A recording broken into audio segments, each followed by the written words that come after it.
صل على محمد وآل محمد.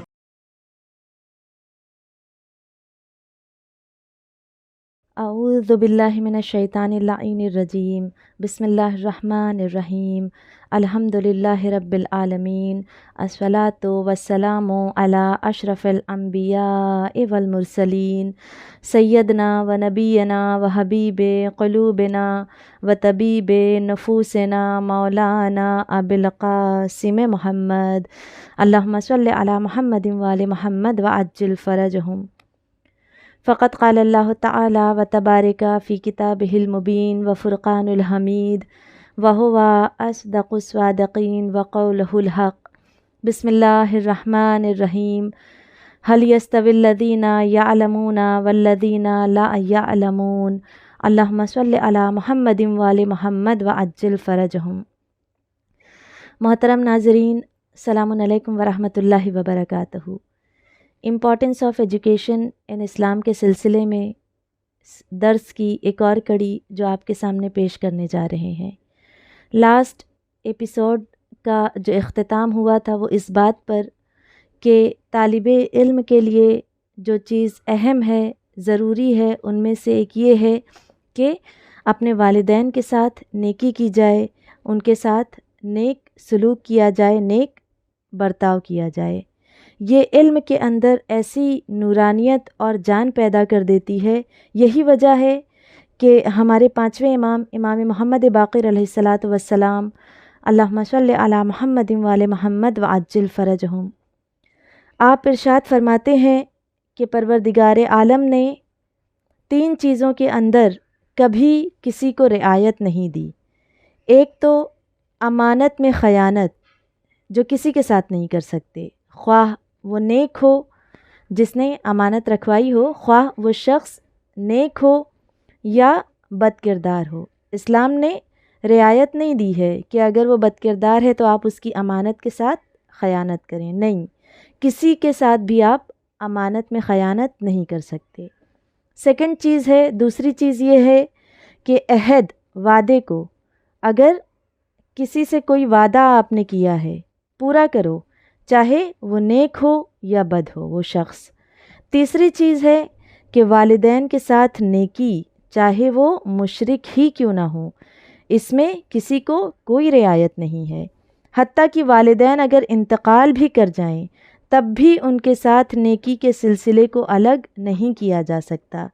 یہی وجہ ہے کہ پیغمبر اسلام حضرت محمد مصطفیٰ صلی اللہ علیہ وآلہ وسلم آپ ارشاد فرماتے تھے کہ قیامت کے دن سب سے زیادہ خوش وہ ہوگا کہ جس کے والدین انتقال کر گئے ہوں تب بھی وہ ان کے ساتھ نیکی اور احسان کا سلسلہ جاری رکھتا ہو. اگر کسی کے والدین دنیا سے انتقال کر گئے ہوں تو اسے مسلسل ان کے لیے قرآن پڑھنا چاہیے، ان کی قضا نمازوں کو اتارنا چاہیے، ان کی طرف سے حج، عمرے اور زیارت کروائے یا کرنے جائے. بلکہ اگر حیات بھی ہوں تب بھی ان کی طرف سے یہ تمام اعمال انجام دیے جائیں. اس سے کیا ہوگا؟ اس سے ہوگا یہ کہ عالم آخرت سے اور اس دنیا میں بھی جب بھی والدین کو پتہ چلے گا کہ ان کی اولاد اس طرح سے ان کے ساتھ نیک سلوک کر رہی ہے، نیک اعمال ان کی طرف سے انجام دے رہی ہے، تو اپنے دل سے جو دعا دیں گے اپنی اولاد کو تو اس کے علم میں بھی ترقی ہوگی اور بقیہ کاموں میں بھی کامیابی ملے گی. پیغمبر اسلام حضرت محمد مصطفیٰ صلی اللہ علیہ وآلہ وسلم ارشاد فرماتے ہیں کہ 4 موقعوں پر آسمانوں کے دروازے کھلتے ہیں. ایک تو جب بارش ہو رہی ہوتی ہے اس وقت آسمان پر رحمت کے دروازے کھل جاتے ہیں، تو اس موقع پر اگر دعا کی جائے تو مستجاب ہوتی ہے. اور بارش کے وقت سورہ تکاثر پڑھنا بہت ہی اس کی تاکید کی گئی ہے کہ سورہ تکاثر کی تلاوت کی جائے. دوسرا، اسی طریقے سے جس وقت خانہ کعبہ کا دروازہ کھلتا ہے تب بھی آسمان پر رحمت کے دروازے کھل جاتے ہیں. اور تیسرا موقع کہ جب شام کے وقت نکاح کیا جاتا ہے، اس وقت بھی آسمان پر رحمت کے دروازے کھلتے ہیں۔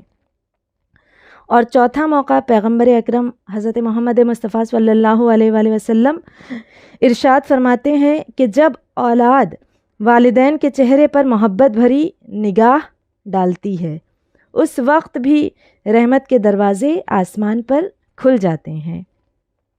بہرحال یہ تو ایک سمبولک وے ہے کہ والدین کے چہرے پر محبت بھری نگاہ ڈالی جائے، یہ ایک سمبولک چیز ہے۔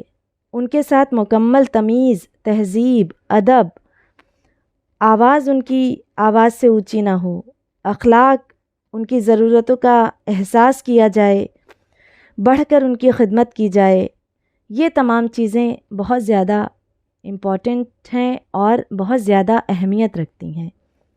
ویسے تو آج کل کے والدین خدمت لیتے نہیں ہیں بلکہ خود ہی خدمت کرتے رہتے ہیں۔ تو بہرحال اولادوں کو خود چاہیے کہ اگر اللہ سے توفیقات کے خزانے حاصل کرنے ہیں، علم میں اضافہ کرنا ہے، تو بڑھ کر اپنے والدین کی خدمت کریں۔ تو علم کے اعتبار سے اگر کوئی ایکسٹرا آرڈینری جانا چاہتا ہے تو آیت اللہ بہجت فرماتے تھے کہ روزانہ نماز جعفر طیار پڑھے۔ اگر کوئی روزانہ اس کی مداومت کرے، اسے پڑھنے میں تقریباً آدھا گھنٹہ تو لگتا ہی ہے، تو علم کے لیے بہت زیادہ مؤثر نماز ہے، بلکہ توفیقات کے خزانے، مشکلات اور پریشانیوں کے حل کے لیے بہت ہی مؤثر نماز ہے۔ تو اس کی اگر کوئی پابندی کرے تو دیکھے گا کہ زندگی میں کس طرح سے اس کے آسانیاں داخل ہوتی ہیں۔ اور دوسرے، اگر کوئی اسٹوڈنٹ کچھ ایکسٹرا آرڈینری اپنے ساتھ کرنا چاہتا ہے تو اس کو چاہیے کہ روزانہ ایک سپارہ تلاوت قرآن کرے۔ ویسے تو ٹھیک ہے کہ 50 آیات کے پڑھنے کے متعلق بھی حدیث ہے، لیکن یہ کہ اس سے زیادہ پڑھے تو اور بھی بہتر ہے، اور اگر ایک سپارہ پڑھے تو بہت زیادہ بہتر ہے۔ یہی وجہ ہے کہ آیت اللہ جعفر سبحانی سے ایک بار سوال کیا گیا کہ دنیا اور آخرت کی بھلائی کے لیے آپ میرے اور میرے اہل خانہ کو کیا تجویز کریں گے؟ تو کہا کہ نماز کو اول وقت پر انجام دو اور قرآن کا ایک پارہ روزانہ پڑھو، یعنی دنیا اور آخرت کی خیر اس کو حاصل ہو جائے گی۔ اس کے علاوہ ایک اور چیز ہے جو ایکسٹرا آرڈینری کرنے کے لیے، یعنی اگر کوئی چاہتا ہے، کوئی اسٹوڈنٹ، کہ وہ کچھ ایکسٹرا آرڈینری ہو جائے تو وہ ہے زیارت عاشوراء۔ یہ اگر کوئی روزانہ پڑھے تو باقاعدہ آیت اللہ صادق روحانی نے تو اپنے استفتاء کے اندر لکھا کہ 40 سال سے میں روزانہ بغیر کسی ناغے کے، یعنی بغیر ایک دن کے ناغے کے پڑھتا ہوں، اور میں لوگوں کو نصیحت کرتا ہوں، وصیت کرتا ہوں کہ اس کی پابندی اپنی زندگیوں میں کریں۔ یہ علم کے خزانے اس سے حاصل ہوں گے، علم کے اندر ایک خاص قسم کی نورانیت آ جائے گی۔